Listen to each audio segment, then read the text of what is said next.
My friend looked straight through my wife at her own dinner party and said, "Sorry, I have face blindness now." 6 months later, I proved he was lying, and how I proved it still makes my skin crawl. Grant had been in our friend group for 8 years. Last spring, he sat us all down and announced he'd been diagnosed with prosopagnosia, face blindness. He said he'd been quietly struggling for years, that faces just wouldn't stick anymore, and he was tired of people thinking he was rude when he genuinely couldn't recognize them. We did what good friends do. We read up on the condition. We started introducing ourselves by name when we saw him. We defended him when a bartender thought he was blowing her off. My wife Renata even bought him a book written by a neuroscientist with the same diagnosis. The first crack showed up about a month in. Grant owed our friend Omar $200 from a fantasy league. Omar walked up to him at a barbecue, and Grant blinked at him like a stranger. "Sorry, man, who is this? The face thing." Omar had to reintroduce himself, and the debt conversation just evaporated in the awkwardness. I noticed it, and I hated myself for noticing it. Then it happened to Renata. She and Grant had gotten into a real argument 2 weeks earlier. She'd called him out for canceling on his own girlfriend's birthday. The next time we hosted dinner, he stared right through her in her own kitchen and asked me quietly, "Sorry, which one is your wife again?" 8 years, Grant. 8 years of holidays. Renata laughed it off in front of everyone. In bed that night, she said, "He knew exactly who I was." I told her we couldn't assume that. She said, "He made eye contact with me when he said it." After that, I started paying attention, and the pattern was ugly. Grant failed to recognize the waitress he'd stiffed at trivia night. He failed to recognize his ex when she walked in with her new boyfriend, then described her outfit to us in detail an hour later. He failed to recognize Omar 2 more times, always mid-debt collection. But you know who he always recognized? Instantly, across crowded rooms? His boss, the rich guy in our group who has a lake house. Every attractive single woman who'd ever come to one of our parties, he'd greet them by name warmly from 30 feet. So I did some reading. Real prosopagnosia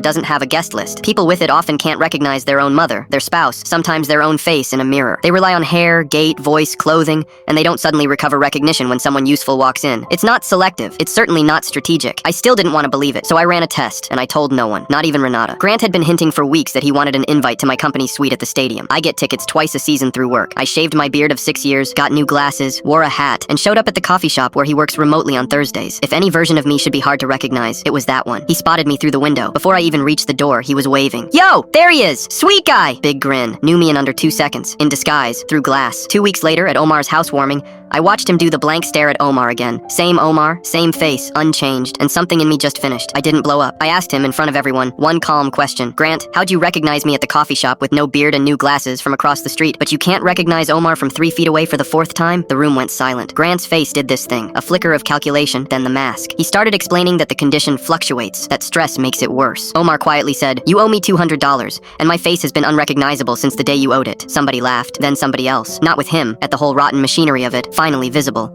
Grant left early. Over the next month, he tried damage control, group texts about how hurtful our ableism was. That was the part that disgusted me most, hiding behind people who actually live with that condition, using their reality as his alibi. The group let him go quietly, no dramatic exile. Invitations just stopped. Renata put it best. He didn't have face blindness. He had consequence blindness. That one's real, and it finally caught up with his face.